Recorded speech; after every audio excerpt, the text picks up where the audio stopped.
এই আজকে তোমার খবর আছে, আমার ডিমটা ফিরিয়ে দাও। ওয়াও, মুরগি লাল ডিম পেরেছে। উড়ি আল্লাহ, ডিমটা তো ভেঙে গেল। এই যে মা, আমাকে একটা নকল ডিম দাও, মুরগিকে দিতে হবে। এই নাও মুরগি, আমি তোমার ডিম ফিরিয়ে দিলাম। আরে ওয়াও, আমার দুইটা ফুটফুটে বাচ্চা হয়েছে, কিন্তু এখন এটা থেকে বাচ্চা বের হচ্ছে না কেন? যাই, আজকে আবার তাড়াতাড়ি এই বাচ্চাটাকে দিয়ে আসি। এই নাও মুরগি, তোমার আরেকটা বাচ্চা। এই দেখো মিনা, এলিয়েনটা ঘুমিয়েছে, চলো আমরা আকাশ থেকে ঘুরে আসি। এই যে মিনা দেখো, আকাশে কত সুন্দর বক পাখি উঠতেছে। হে রাজু, আমার অনেক সুন্দর লাগতেছে। এই দেখো, একটা বক পাখি আমাদের সামনে চলে আসছে। এই ছেলে, তুমি আমাদেরকে না জানিয়ে তুমি আমাদের এলিয়েনশিপ কোথায় নিয়ে যাচ্ছ?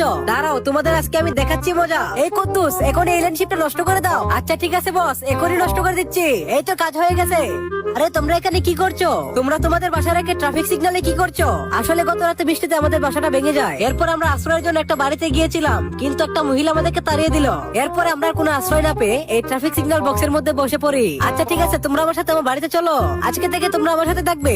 ওরে আল্লাহ, আমার মাথার উপরে এত মধু কোথা থেকে পড়লো? এই ছেলে, তুমি আমাদের মৌমাছির চাক ভেঙেছো কেন? আরে মৌমাছি, আমি তোমাদের মৌচাক নষ্ট করিনি, তোমাদের মৌচাক থেকে মধু চুরি করে নিয়ে গেছে একটা ভাল্লুক। তোমরা আমার সাথে আসো, আমি সেই ভাল্লুকের বাসাটা খুঁজে বের করে দিব। এই যে দেখতে পাচ্ছ, ভাল্লুকের পায়ের ছাপ আর মধু পরে রয়েছে, তার মানে ভাল্লুকটা এদিকে গিয়েছে। এই যে দেখো, এই ভাল্লুকটা তোমাদের মধু চুরি করেছে এবং ঘুমিয়ে আছে। এখন আমি বেগুন দিয়ে একটা টুপি বানাবো। মিনাকে দেখলাম বাগান থেকে সে সবজি দিয়ে একটা সুন্দর ড্রেস তৈরি করেছে। ওয়াও, ড্রেসটা আমার অনেক পছন্দ হয়েছে। আমি এই টুপিটা বানিয়ে মিনাকে দিয়ে দেবো। এই নাও মিনা, টুপিটা তোমার জন্য বানিয়েছি। ওয়াও মিনা, তোমাকে অনেক সুন্দর লাগছে, কিন্তু রাজু এগুলো তো একসময় নষ্ট হয়ে যাবে।